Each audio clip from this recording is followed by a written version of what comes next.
찬송처럼 오늘 우리가 읽을 말씀 이사야서 7장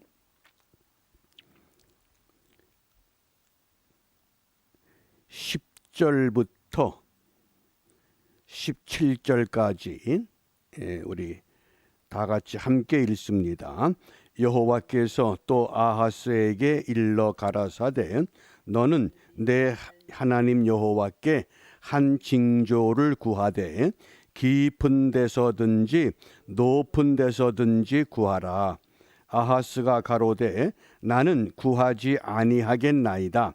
나는 여호와를 시험치 아니하겠나이다 한지라. 이사야가 가로되 다윗의 집이여 청컨대 들을지어다.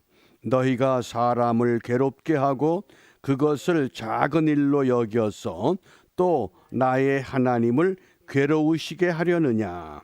그러므로 주께서 친히 징조로 너희에게 주실 것이라. 보라, 처녀가 잉태하여 아들을 낳을 것이요 그 이름을 임마누엘이라 하리라. 그가 악을 버리며 선을 택할 줄 알 때에 미쳐 버터와 꿀을 먹을 것이라. 대저 이 아이가 악을 버리며 선을 택할 줄 알기 전에 너의 미워하는 두 왕의 땅이 패한 바 되리라. 여호와께서 에브라임이 유다를 떠날 때부터 당하여 보지 못한 날을 너와 내 백성과 내 아비 집에 임하게 하시리니 곧 아수르 왕의 오는 날이니라. 아멘. 우리가 성경을 읽을 때 한 가지 주의할 것이 우리가 이 말씀에 대한 고정관념을 버려야 합니다. 이사야 7장 동정녀 탄생, 처녀가 아들을 낳는다. 우리가 이게 너무 오랫동안 이사야 7장에 대해서 들어왔기 때문에 이런 고정관념이 있습니다. 근데 이 고정관념에 붙잡히면 예수님께서 마리아의 몸에서 태어나셨지 우리가 신앙 고백한 대로 동정녀 마리아에게서 나시고 그냥 그렇게 지나쳐 버릴 수밖에 없습니다. 그런데 이 고정관념을 깨트리면 오늘 왜 선지자 이사야를 통해서 아하스 왕에게 이사야 7장 14절 처녀가 아들을 낳을 것이다 이 예언을 주셨는가 하는 것을 우리가 찾아낼 수 있습니다. 우리가 397장 믿음이 이기네 주 예수를 믿음이 온 세상 이기네 믿음에 대한 찬송을 불렀습니다. 이것과 연결해서 이사야 7장은 믿음에 대한 예언입니다. 우리 말씀을 한번 보겠습니다. 이사야 7장 9절입니다. 9절. 이사야 7장 9절 말씀 함께 읽습니다. 8절부터 읽죠. 대저 아람의 머리는 다메섹이요 다메섹의 머리는 르신이며 에브라임의 머리는 사마리아요 사마리아의 머리는 르알리아의 아들이라도 65년 내에 에브라임이 패하여 다시는 나라를 이루지 못하리라. 만일 너희가 믿지 아니하면 정령이 굳게 서지 못하리라 하셨다 할지니라. 아멘. 만일 너희가 믿지 아니하면 정령이 굳게 서지 못하리라. 요한복음에서 우리 예수님께서 너희가 믿으면 하나님의 영광을 볼 것이라고 말씀하셨습니다. 믿으면 하나님의 영광을 볼 수 있습니다. 죽었던 나사로가 4일이 지났습니다. 사람 썩는 냄새가 진동합니다. 그럼에도 불구하고 우리 예수님께서 분명히 말씀하십니다. 너희가 믿으면 하나님의 영광을 볼 것이다. 오늘 선지자 이사야를 통해서 유대의 역대 왕들 중에서 가장 나빴던 왕 아하스에게 믿음을 회복하라고 말씀하는 겁니다. 믿음을 회복해라. 지금 우리가 이 이사야 7장의 역사적인 배경을 잠깐 살펴야 합니다.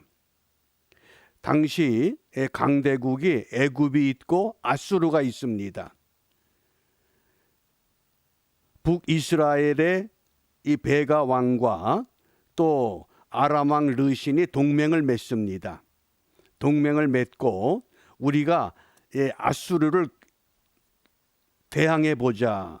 그러면서 유다 아하스 왕에게 제의를 하지만은 아하스 왕은 우리는 아수르와 상관이 없다. 우리는 애굽이 가까우니까 우리는 애굽을 의지할 것이다. 그리고 동맹을 맺질 않습니다. 그러니까 아람 왕 르신과 북이스라엘 베가 왕이 동맹을 맺고 유다를 공격한 겁니다. 본문에는 그 공격의 내용이 나오질 않습니다. 역대하 28장에 보면 이 아람과 북이스라엘이 동맹을 맺고 유다를 공격했을 때에 끔찍한 일이 벌어졌습니다. 하루에 12만 명이 병사들이 죽었습니다. 또 20만 명의 포로들이 끌려갔습니다. 이런 상황입니다. 역사적으로. 그러니까 이런 전쟁의 비참한 결과, 오늘 이사야 7장에는 그런 내용이 없습니다. 그러니까 우리가 잘 이해를 못합니다. 그래서 오늘 2절에 보면 혹이 다윗 집에 고하여 가로되 아람이 에브라임과 동맹하였다. 이게 아람과 이스라엘이 동맹하였다 하였으므로 왕의 마음과 그 백성의 마음이 살림이 바람에 흔들림같이 흔들렸다 그랬습니다. 하나님이 다윗 왕 집안을 견고하게 세워주시겠다 이사야 선지자를 통해서 예언하고 깨우칩니다. 그러면데도 불구하고 아하스는 믿지를 않는 겁니다. 자꾸 애굽을 의지합니다. 애굽을 의지하기 때문에 어떤 결과가 일어나기 시작하느냐. 자, 우리 이사야 30장입니다. 이사야 30장 1절 2절을 봅니다. 여호와께서 가라사대 화 있을진저 패역한 자식들이여 그들이 계교를 베푸나 나로 말미암아 하지 아니하며 맹약 맺으나 나의 신으로 말미암아 하지 아니하였음이로다. 그들이 바로의 세력 안에서 스스로 강하려 하며 애굽의 그늘에 피하려 하여 애굽으로 내려갔으되 나의 입에 묻지 아니하였으니 죄에 죄를 더하도다. 아멘.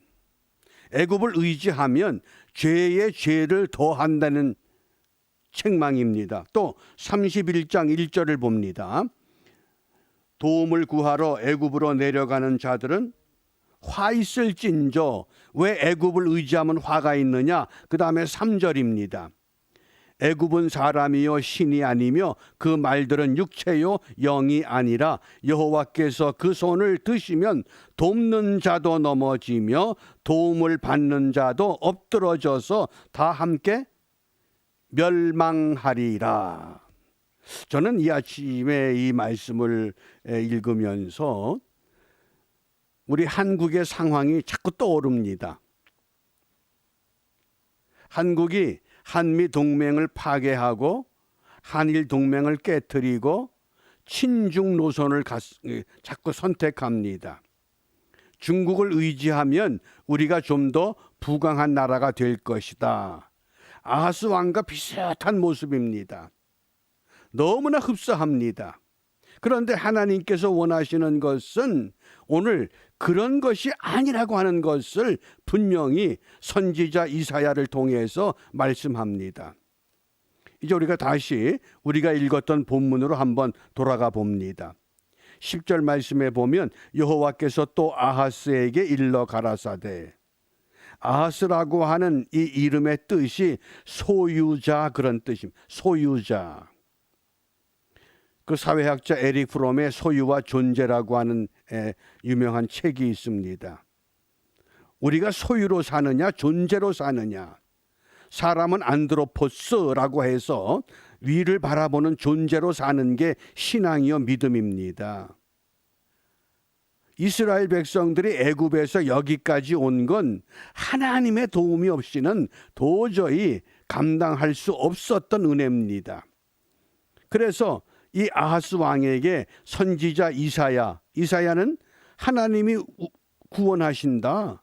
하나님이 구원하는 것이지 애굽이 아니라고 하는 겁니다. 그래서 그 아하스에게 11절입니다. 너는 내 하나님 여호와께 한 징조를 구하되 깊은 데서든지 높은 데서든지 구하라. 징조를 구하라. 하나님께 기도하라 그런 뜻입니다. 지금 아람과 북이스라엘이 동맹을 맺어서 하루에 12만 명 병사들이 죽고 20만 명이 포로로 끌려가는 이 처참한 상황에서 그러고 있지 말고 제발 좀 징조를 구해라. 요즘으로 말하면 기도해라. 팬데믹 시대에 코로나 바이러스가 창궐하는데 왜 그러고 있느냐. 백신을 맞았느냐, 어떻게 하면 맞느냐, 그런데 몰두하지 말고 하나님 앞에 무릎을 꿇어라 그런 뜻입니다. 그러니까 아하스가 대답하기를 12절에 아하스가 가로되 나는 구하지 아니하겠나이다. 나는 여호와를 시험치 아니하겠나이다. 요 말씀만 보면 아하스가 상당히 믿음이 좋은 것처럼 보입니다.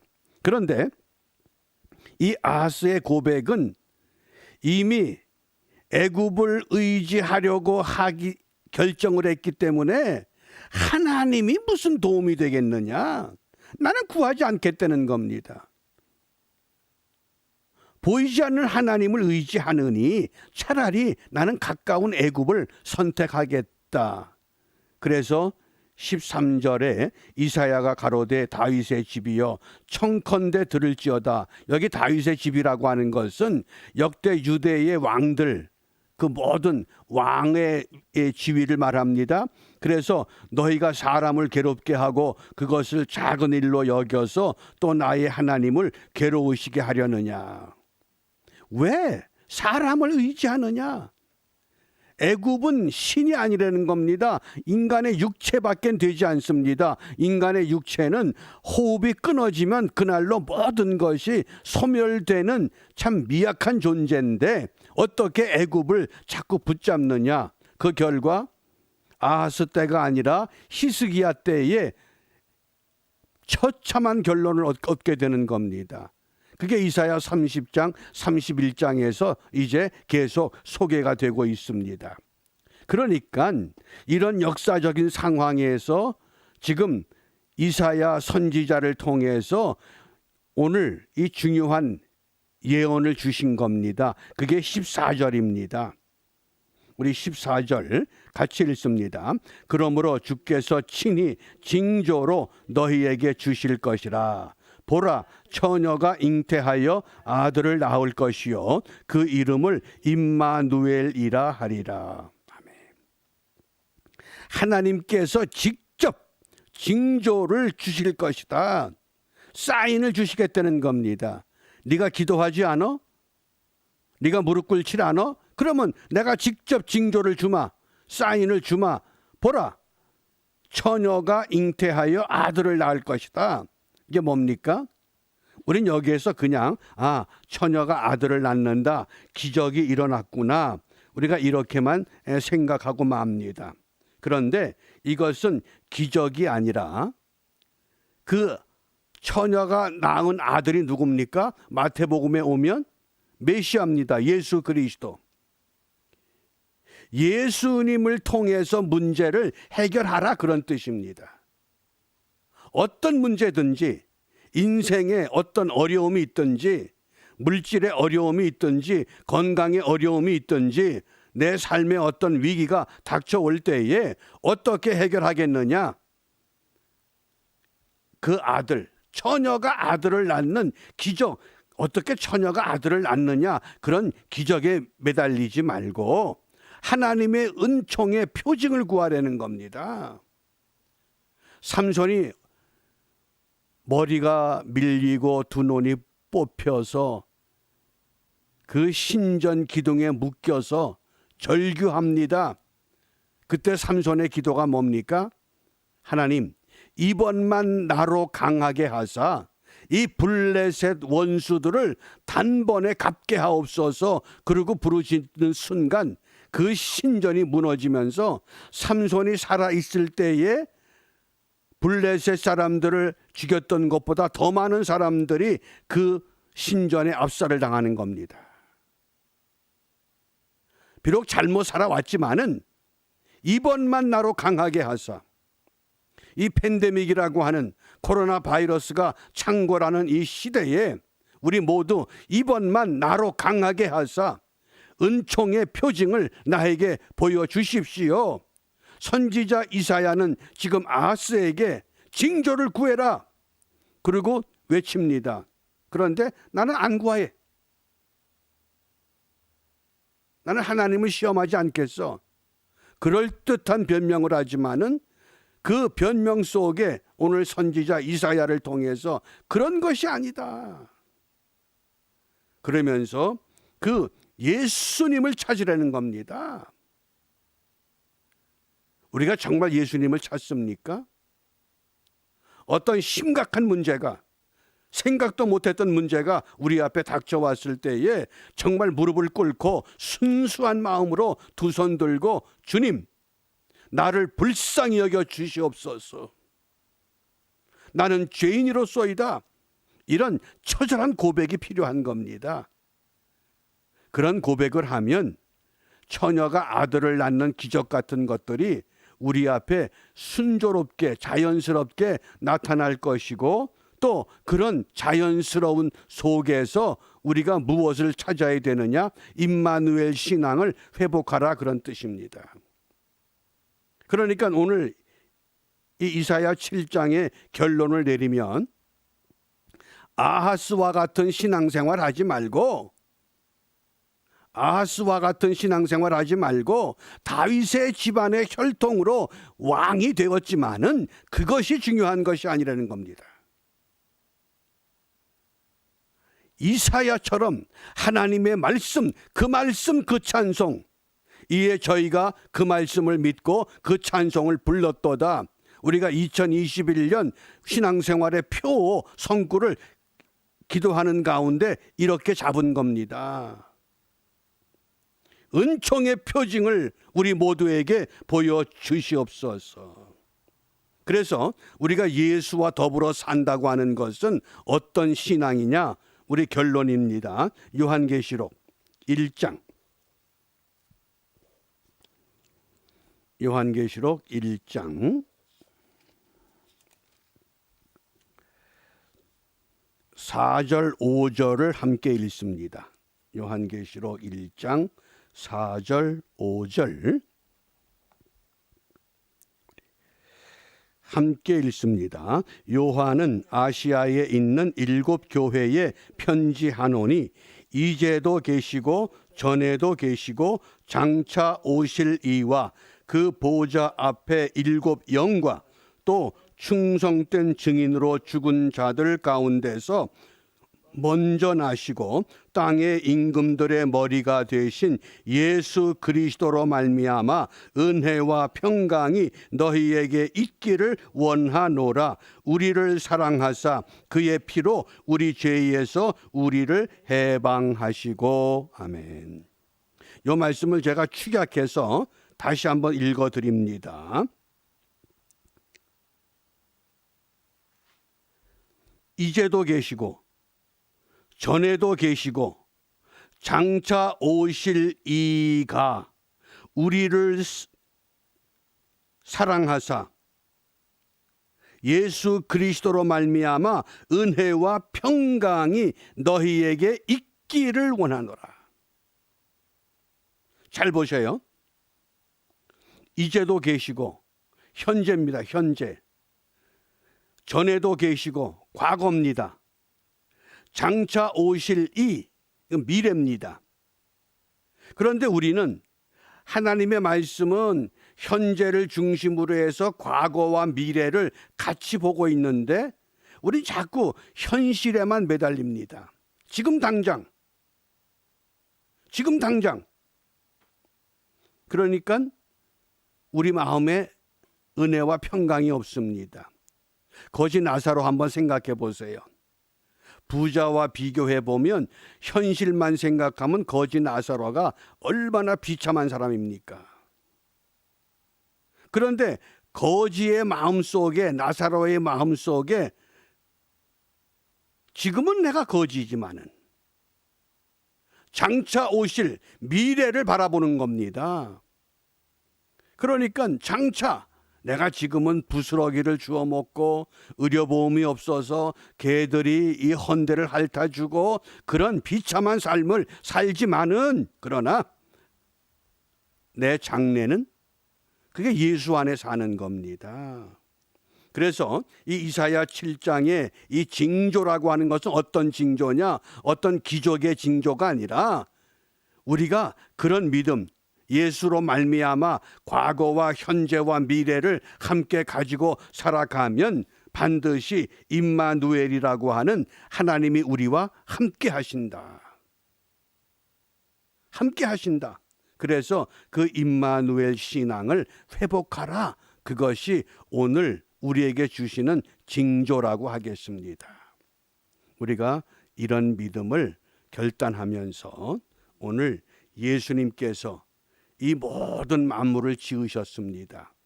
그러니까 처녀가 아들을 낳는다고 하는 것은 창조주가 피조물 가운데 들어오신다는 겁니다. 그리고 아들로 태어나는 겁니다. 또 창조하는 겁니다. 놀라운 창조가 우리의 삶 가운데서 이루어질 수 있습니다. 그래서 이사야 선지를 통해서 아하스 왕을 깨우칩니다. 믿음을 회복해라. 징조를 구해라. 그리고 하나님이 함께 하심을 믿어라. 오늘도 마찬가지입니다. 믿음을 회복해라. 그리고 하나님은 함께 하신다. 임마누엘. 우리가 이런 신앙을 가지고 오늘도 정말 이 어려운 시대에 믿음의 사람으로 하나님 앞에 바로 세워지는 은혜를 우리가 함께 감당하고 그 일에 성공하는 복된 한 날이 이루어질 수 있기를 바랍니다. 기도합니다. 전능하신 아버지 하나님, 우리 모두가 팬데믹이라고 하는 코로나 바이러스에 붙잡혀 있습니다. 그러나 지나온 우리의 시간들이 하나님의 은혜였음이 분명하면 지금은 잠시 고통과 어려움 가운데 시달릴지라도 우리의 장래는 이미 예수님께서 이 세상을 이기셨던 것처럼 저희들도 이길 수 있도록 우리를 때를 따라 도와주시고 새 힘을 주시는 줄 믿사오니 이 믿음을 가지고 하나님 앞에 나아가 무릎을 꿇고 오늘 우리에게 필요한, 나에게 필요한 징조를 기도하며 그 징조를 부여잡고 처녀가 아들을 낳고 그 이름이 임마누엘이라고 하는 놀라운 표적들을 우리에게 이미 말씀으로 주셨사오니 그 말씀 의지해서 우리도 다 함께 그 말씀, 그 찬송으로 하나님 앞에 나아가는 축복의 하루가 펼쳐질 수 있도록 역사하여 주시옵소서. 이러한 은혜가 우리에게 확실하게 이루어질 것을 다짐하며 주님께서 우리에게 가르쳐 주신 기도로 함께 기도합니다. 하늘에 계신 우리 아버지, 아버지의 이름을 거룩하게 하시며 아버지의 나라가 오게 하시며 아버지의 뜻이 하늘에서와 같이 땅에서도 이루어지게 하소서. 오늘 우리에게 일용할 양식을 주시고 우리가 우리에게 잘못한 사람을 용서하여 준 것 같이 우리 죄를 용서하여 주시고 우리를 시험에 빠지지 않게 하시고 악에서 구하소서. 나라와 권능과 영광이 영원히 아버지의 것입니다. 아멘. 그 말씀, 그 찬송, 우리 모두 승리하는 복된 하루가 되시기를 바랍니다.